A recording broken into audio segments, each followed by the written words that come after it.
আসসালামু আলাইকুম viewers, welcome to my channel best cook recipes. আমার আজকের রেসিপি হচ্ছে সামুদ্রিক পোয়া মাছ ভুনা। রান্নাটা খুব সহজভাবে শেয়ার করছি, যে কেউ রান্নাটা করতে পারেন। তো কথা না বাড়িয়ে চলে যাচ্ছে পুরো পর্বে। প্রথমেই মাছটাকে ভেজে নেব। এর জন্য দিচ্ছি 1/3 কাপের মতো সরিষার তেল। এদিকে পোয়া মাছে পরিমাণ মতো লবণ, হলুদ, মরিচ মেখে তারপর ভেজে নিচ্ছি। ওহে ভালো কথা, আপনারা চাইলে সয়াবিন তেল দিয়ে মাছটা ভেজে নিতে পারেন। মাছের এক পিঠ হয়ে গেছে, এখন উল্টিয়ে দিচ্ছি। এই মাছগুলো খুব সাবধানে ভেজে নিতে হয়, কারণ বেশিরভাগই মাছগুলো ভেঙে যাওয়ার চান্স থাকে। বাস, মাছগুলোকে লালচে করে ভেজে নিয়েছি। একই প্যানে দিচ্ছি 3 টেবিল চামচের মতো সরিষার তেল। আমি পুরো রান্নাটা সরিষার তেল দিয়ে করব। আপনারা সয়াবিন তেল দিয়েও রান্নাটি করতে পারেন। দিচ্ছি 1.5 কাপের মতো পেঁয়াজ কুচি। দিচ্ছি কয়েকটি কাঁচামরিচ, একটু ভেঙে দিয়েছি যেন ঝালটা বের হয়। তেলের মধ্যে কাঁচামরিচ ভেজে নিলে ফ্লেভারটা দারুণ ছড়ায়। অ্যাড করছি 1/2 টেবিল চামচ করে রসুন এবং আদা পেস্ট। তারপর নেড়ে দিয়ে আদা রসুনটাকে কিছুক্ষণ কষিয়ে নিয়েছি, তাতে করে আদা রসুনের কাঁচা স্মেলটা থাকবে না। এখন 1 টেবিল চামচের মতো লাল মরিচের গুঁড়ো অ্যাড করছি। তারপর নেড়ে চেড়ে কিছুক্ষণ ভেজে নিয়েছি। অ্যাড করছি 2টো টমেটো কুচি। তারপর নেড়ে চেড়ে কিছুক্ষণ কষিয়ে নিচ্ছি। টমেটোটা যখন নরম হয়ে আসছে তখনই দিচ্ছি 1/2 টেবিল চামচের মতো হলুদের গুঁড়ো। অ্যাড করছি 1 চা চামচ ধনিয়ার গুঁড়ো, 1 চা চামচ ভাজা জিরার গুঁড়ো। তারপর নেড়ে চেড়ে কয়েক মিনিটের মতো কষিয়ে নিচ্ছি।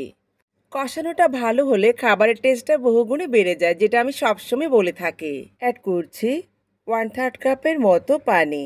তারপর নেড়ে দিয়ে কিছুক্ষণ কষিয়ে নিচ্ছি। যারা নতুন রাঁধুনি কিংবা ব্যাচেলার ভাই বোন আছেন, আশা করি আমার রেসিপি আপনাদের উপকারে আসবে। এখন পরিমাণ মতো লবণ অ্যাড করছি।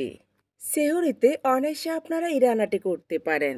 আর সামুদ্রিক মাছ শরীরের জন্য খুব উপকারী। মশলাটাকে ভালোভাবে কষিয়ে নিয়েছি।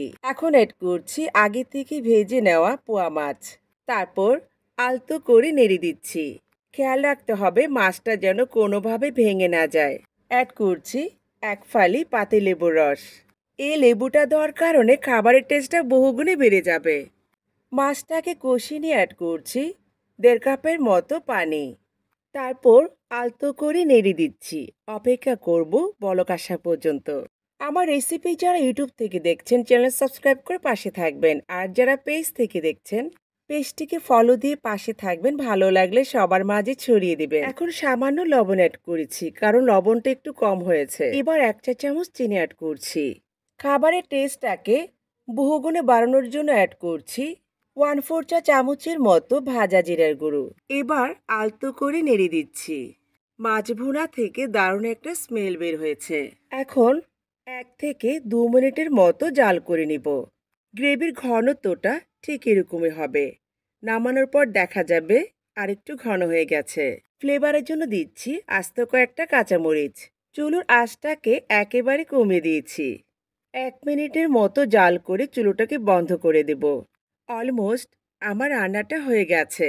এবার গরম গরম সার্ভ করে নিচ্ছি।